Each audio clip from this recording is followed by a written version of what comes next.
Hi అండి, అందరికీ నమస్తే. Welcome back to our channel అమ్మ అభిరుచి. ఇవాళ రెసిపీ వచ్చేసి చేపల ఫ్రై అండి. ఈ చేపలు వచ్చేసి కానాగంతులండి. చాలా టేస్టీగా ఉంటాయండి. అంతేకాకుండా ఈజీగా అయిపోతాయి. పిల్లలు కూడా ఎంతో ఇష్టంగా తింటారు. ఒక్కసారి ట్రై చేయండి, మీకు కూడా నచ్చుతుంది. ముందుగా చేపలను అయితే బాగా క్లీన్గా వాష్ చేసుకోండి. చేప ముక్కలు కడిగేటప్పుడు కొంచెం కల్లుప్పుని యాడ్ చేసుకుంటే చేపలు ఇంకా క్లీన్గా వస్తాయండి. నాకైతే చేపలు చేయడం వచ్చేది కాదు, ఈ మధ్యనే నేర్చుకున్నాను. మీకు వచ్చా లేదా నాకు కామెంట్ సెక్షన్లో కామెంట్ చేయండి. ఇప్పుడు ఈ చేపలను మ్యారినేట్ చేసుకోవాలండి. దానికి కావాల్సిన రుచికి తగ్గట్టు సాల్ట్, నేను 1 స్పూన్ సాల్ట్ని అయితే వేసాను. అలాగే 1/2 స్పూన్ పసుపు, 1.5 స్పూన్ కారం, చిన్న గరం మసాలా పేస్ట్ అండి, 1 స్పూన్ జీలకర్ర, 1 స్పూన్ ధనియాలు, 5 లవంగ ముగ్గలు, 1 యాలక, చిన్న సైజు అల్లం ముక్క, 4 వెల్లుల్లిపాయ రబ్బలు, చిన్న దాల్చిన చెక్క వేసి మెత్తగా మిక్సీ పట్టేయండి. చాలా మెత్తగా మిక్సీ పట్టుకోవాలండి.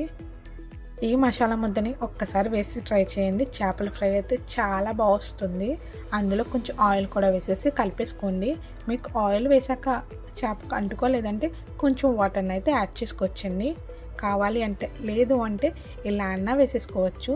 నేనైతే కొంచెం వాటర్ అయితే యాడ్ చేశానండి.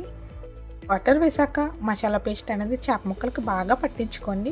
మీరు కనుక ఫస్ట్ టైం నా ఛానల్ చూస్తుంటే కనుక వీడియో నచ్చితే లైక్ చేయండి, షేర్ చేయండి.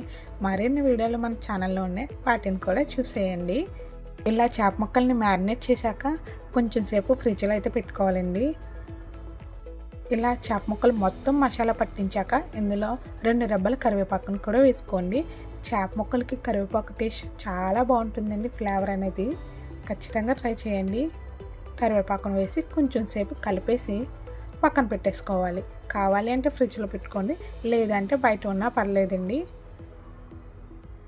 అలాగే చేప ముక్కలు ఫ్రిడ్జ్లోంచి తీసిన వెంటనే ఫ్రై చేయకండి. ఒక 5 నిమిషాలు బయట ఉంచి అప్పుడు ఫ్రై అయితే చేసుకోవాలండి. ఈలోపు ఒక ప్యాన్ కానీ మూకుడి కానీ మీ ఇష్టం ఏదైనా గిన్నెను అయితే తీసుకోండి. అందులో ఆయిల్ అయితే వేసుకోండి. ఆయిల్ కూడా ఎక్కువ పట్టదండి, తక్కువ పడుతుంది. కావాలంటే మీరు కూడా చూసేయండి. ఆయిల్ తక్కువ వేసుకునే చేప ముక్కలను అయితే బాగా వేయించుకోవచ్చండి. ఒకసారి మొత్తం కలిసేంత వరకు కలుపుకోవాలి. ఆయిల్ వేడెక్కాక చేప ముక్కలను అయితే వేసేయండి. చేప ముక్కలు వేసిన వెంటనే అస్సలు కదపకండి, చేప అనేది ఇరిగిపోతుంది. కాబట్టి ఒక 5 నిమిషాలు మూత పెట్టి వేగాక అప్పుడు రెండో వైపున అయితే తిప్పుకోవాలండి. చూసారా, నాకైతే చేప చాలా బాగా వస్తుందండి. ఎక్కడ విరగకుండా ఇటువైపు కూడా వేగనివ్వాలి. చేపల్ని 2 వైపులు బాగా వేపుకోవాలండి. అప్పుడే చేపలు టేస్టీగా ఉంటాయి. అంతేనండి, చేపల ఫ్రై అయితే రెడీ అయిపోయింది. సింపుల్ అండ్ టేస్టీగా ఉంటుంది. ఖచ్చితంగా ఎవరైనా ట్రై చేయాలనుకుంటే ట్రై చేయండి.